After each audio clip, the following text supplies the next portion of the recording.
sports. On a poster, you see Mick Foley and Abyss side to side. It looks right. It looks like, that's what you're supposed to see. Come on. Hey, we had a lethal lockdown match. This is probably the best match on the pay-per-view. As soon as the weapons came down, it got really good. This was with all the tag teams? Yeah, right. They did the spot up top, on top of the cage.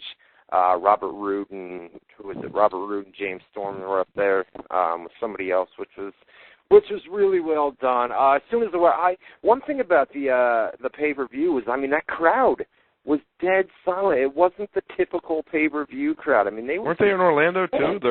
Their hometown. Yeah. It was just. The crowd was just horrible, and it kind of killed that entire pay. When you don't have a good crowd, they popped for the big spots. You know what I mean? When Suicide came off the top of the tunnel, and what was the other one? This match when the weapons came out, they popped for this, but it just didn't seem like the normal pay-per-view or Impact crowd in Orlando. You know what I mean? It just didn't seem. They might be spent. It's the same 200 assholes going to the building every Monday for or whatever for the tapings, and they do what 4 weeks in a row. How much? If you see 4 weeks of TV back to back live in the arena, and then you go to a pay-per-view, how much better could the pay-per-view be? You're talking about 4 weeks of storylines and angles and promos and matches. You're talking about a 4-week break. You know what I mean? But I'm just saying the experience of going to the arena and what you expect from a show there when you see 4 weeks of TV versus one solo pay-per-view where it's just matches. If the matches aren't out of this world amazing, then it might be considered I'm used to seeing all kinds of backstage promos and this and that and angles and big storylines and debuts and it might not live up. They might just be a little spent on TNA. They got to take that thing around a little more. Don't they make money? Come on. They make money, but it's a lot to take production trucks and. That's what I'm asking. Do they make money when they go on the road? Do they make money or do they lose money? How is their traveling business? Well, yeah, I'm not sure when they go on the road, but obviously it's not that good. Obviously, they wouldn't keep doubling back to Orlando if it was working for them, going to Chicago and places. I heard one time that it cost $50,000 or maybe even more. Maybe it was like $100,000 to tape Impact on a weekly basis. You know what I mean? With the pyro and with the production and all that stuff. So you can only imagine taking it on the road, you know what I mean, bringing the production there. I think it cost them a lot of money, and that's why they're back in Orlando. I think Bound for Glory is going to be outside of Orlando. I think they're just going to take the big ones on the road. But there's a reason why they're back in Orlando, which obviously has to do with money. You know what I mean? They should. Like Hulkamania's tour, they should do some more stuff overseas. I'm sure there's more costs involved with producing a live show that would air on TV or pay-per-view as opposed to just a live arena show overseas. But you would think, it's almost a lock that they're going to fill up whatever building they go to over there because they got enough star power, and it'd be rare enough over in that market that, they could make the money at the gate, as opposed to relying on, oh, crap, we got to sell pay-per-view, we got to have people tune into the TV, you know what I mean? Yeah, ticket sales, for live events, when they do house shows and things of that nature, they don't draw over 1,000 people. Sure, in some cities you'll get 1,500, maybe 2,000. Usually it's like 800, 900 people, you know what I mean? Granted, that's not a pay-per-view, but it's just the fact that when they go on, it's just not that. The brand isn't strong enough, I guess.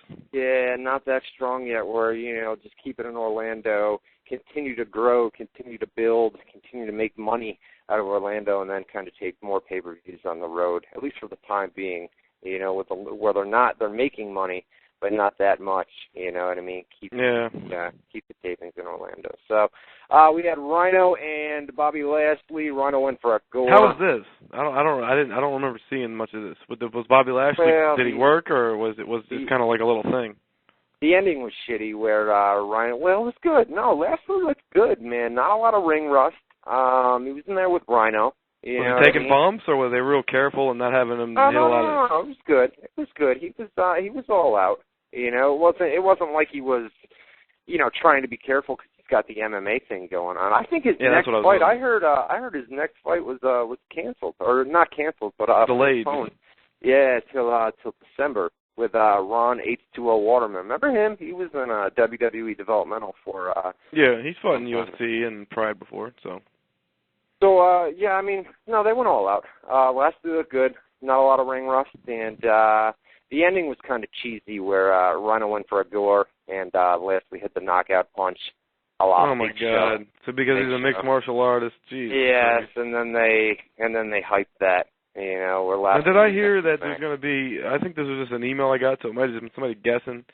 But I've seen something about Bobby Lashley versus Samoa Joe in a mixed martial arts fight at like the next pay-per-view, as opposed to a wrestling match. It would be an MMA fight rules match with Joe versus Lashley. Is there anything to that, or is that just bullshit?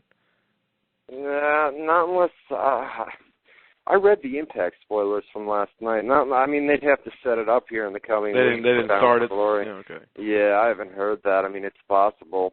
We'll have to wait and see what they do with the a lot of stuff in the Impact tapings. A lot of the backstage segments. That. We don't get that sort of stuff as they tape that and they don't air that to the live crowd. So a lot of stuff where they make matches and things where they do backstage segments. That stuff is taped, but it doesn't air, so we don't usually get that in the Impact tapings report that we get. So it's possible. We'll have to wait and see what. Let me ask you this. Yeah. Whose knockout punch is more devastating, Big Show or Bobby Lashley? Both of them are extremely lame. You know, it's just a horrible way to end a match. So I knew it was coming too. I know, a punch, one single knockout punch, and the death touch. Yeah. Yeah. And then we had our main event: Kurt Angle versus Matt Morgan versus Sting versus AJ Styles and Hernandez, who cashed in his briefcase, which was stupid. You know what I mean? Why would you cash in your briefcase? Okay, if you've got a TNA World title shot, right? Hello? Yeah. Okay, I didn't know you wanted me to say right. No, it went silent for a second on that. I didn't know if I got cut off. Remember last week, man? Jesus, man, my phone was the dead. show ended. Yeah. I had to end the show impromptu. I think I said the wrong time. I heard it on the archive. I said 9 to 11 instead of 7 to 9. Oh, really? Oh, dude, Other than that, I did beautiful. I was right there for it, man. It was a great thing.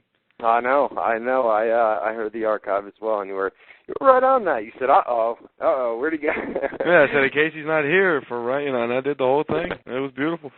Well, the deal is, I mean, Hernandez came out and he had a TNA World title shot, right? And if you're going to cash in, don't you want to cash it in? I don't know. One-on-one. Say a one-on-one contest, or like CM Punk right after a Hell in the Cell or ladder match or something. Then you say, all right, now I want a shot right after the bell ring. Right, or after the match, exactly, where he could run down and say, all right, I'm cashing in now. No, he came out at the very beginning and said, all right, I'm cashing in right now. This is it. Yeah, I want to beat all four of you guys for the title by myself. I mean, that's just horrible booking.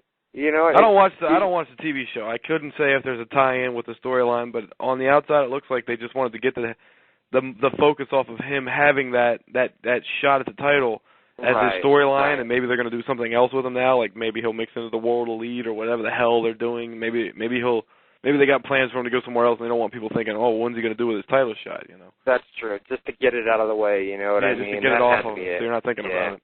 Yeah, what happened at the end of this match? It was Sting and AJ Styles in the ring.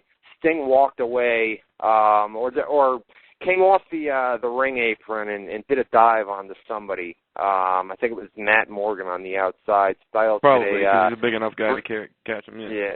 Styles hit a springboard 450 and pinned Kurt Angle, who was down in the ring. AJ Styles becomes new TNA World Heavyweight Champion. That's supposedly a big deal, right? He's the champion. Well, you know, I mean, AJ Styles has been there from the beginning. You know what I mean? And he's been champ before, but never. He hasn't been champion since the company's been at this point, right? I mean, has he had it since they've had the lives? I don't think since they've been on Spike TV. Not in prime time, at least, and it's certainly not when they're doing 1.2s. Although it's kind of bad to say that now that they've dropped, but I guess maybe they hope that if they go the traditionalist route, you got the wrestler as the champion, and maybe that'll help numbers. I mean, was the numbers like a 1 week slump, or has that been like a regular thing? No, I think they had a 0.8 or a 0.9 a couple 0.9 weeks ago. last week. Last week it was a 1.2.